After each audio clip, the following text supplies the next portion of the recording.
না, এবারও হলো না। ভারতীয় ফুটবল দল কাফা নেশনস কাপে ইরানকে হারাতে পারল না। ম্যাচের ফল ইরানের পক্ষে 3-0। আর সত্যি বলতে এটা অনেকটা এক্সপেক্টেড রেজাল্টই ছিল। অ্যান্ড আমি শিওর ভারতীয় সমর্থকরা নিজেরাও খুব একটা বিশ্বাস করেননি যে ভারত ইরানের মতো শক্তিশালী দলকে হারাতে পারবে। আর খেলার শুরুর থেকেই দুই দলের পার্থক্যটা স্পষ্ট বোঝা যাচ্ছিল। ইরান প্রায় প্রতি মুহূর্তেই আক্রমণের ঝড় তুলছিল, তবে ভারতীয় ডিফেন্স স্পেশালি সন্দেশ সিংহানের আনোয়ার আলী আর তার সাথে গোলকিপার গুরপ্রীত সিং একের পর এক শট বাঁচাচ্ছিলেন।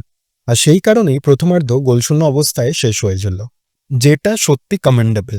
আসলে খালিদ জামিলের ট্যাকটিক্স একদম ক্লিয়ার ছিল, ডিফেন্সিভ ফুটবল খেলা মানে একরকম পার্ক দ্য বাস ট্যাকটিক্স। সাথে সাথে এবার তার মাঝে যদি কাউন্টার অ্যাটাকে আক্রমণ করা যায় সেটাই করবে ভারতীয় দল। আর প্রথমার্ধে কিন্তু সেই প্ল্যানটাই একদম কাজ করেছিল, কিন্তু দ্বিতীয়ার্ধে ভারতীয় দল আর সেই প্রতিরোধ ধরে রাখতে পারল না। ম্যাচের 60 মিনিটে ইরানের আমির হোসেন গোল করে দলকে এগিয়ে দেন। আর এরপরই বদলি হিসাবে নামেন ইউরোপে খেলা জাহান বাক্স আর মেহেদি তারিমের মতো তারকারা। এর ফলে ইরানের আক্রমণ আরও ভয়ঙ্কর হয়ে ওঠে। তবে গোল খাওয়ার পর ভারতীয় দলও কিন্তু একবারে চুপ করে বসে থাকেনি। স্পেশালি আশুক কুরুনিয়ান বেশ কিছু ভালো মুভ করছিলেন, এমনকি উবেশও একটা দারুণ সুযোগ পেয়েছিল, কিন্তু ভাগ্য সহায় ছিল না। নইলে মেবি খেলার ফল একটু অন্যরকম হতেই পারত।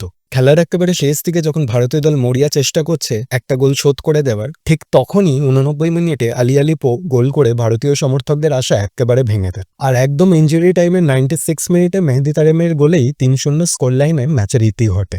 বন্ধুরা, আমরা যদি র্যাঙ্কিং দেখি, ইরানের ফিফা র্যাঙ্কিং 20 আর ভারতের সেখানে 133, তাহলে পার্থক্যটা যে কত বড় তা সেটা ভালোভাবেই বোঝা যাচ্ছে। পাসিং, গতি, ফিনিশিং সবেতেই ইরান ভারতের থেকে অনেক অনেক এগিয়ে। আর আরো মজার ব্যাপার হচ্ছে, এটা কিন্তু ইরানের অরিজিনাল এ দলও নয়, এটাকে বি বা সি দল বলা যেতে পারে। তবুও ভারতকে চেপে ধরেছিল তারা। তবে এটাও বলতে হবে, প্রথম 60 মিনিট ভারতীয় দল যে লড়াইটা করেছে সেটা নিঃসন্দেহে প্রশংসনীয়। এরপরে ভারতীয় দল তাদের শেষ ম্যাচ খেলবে আফগানিস্তানের সাথে। সেই ম্যাচ জিততে পারলে ভারত হয়তো গ্রুপে দ্বিতীয় স্থানে ফিনিশ করবে, যার ফলে তারা থার্ড প্লেসের জন্য একটা বাড়তি ম্যাচ পাবে। সবশেষে এটাই বলবো যে ভারতীয় ফুটবলকে এখনো অনেক উন্নতি করতে হবে। আর এইসব বড় টিমের সাথে ভারতীয় ফুটবলের যে ডিফারেন্স তা কখনো মিটবে কিনা তা সত্যিই জানি না। তবে আশা করি ভারতীয় দল তাদের পরের ম্যাচটা জিতে ভারতীয় ফ্যানদের মুখে হাসি ফোটাতে পারবে। আর ভারত তাদের প্রথম ম্যাচে তাজিকিস্তানকে কিভাবে হারিয়েছিল তার অ্যানালিসিস এই ভিডিওতে আছে, তোমরা চাইলে দেখে নিতে পারো। আজ এই পর্যন্তই, ফিরছি খুব তাড়াতাড়ি নতুন কোনো খেলার ডাক নিয়ে।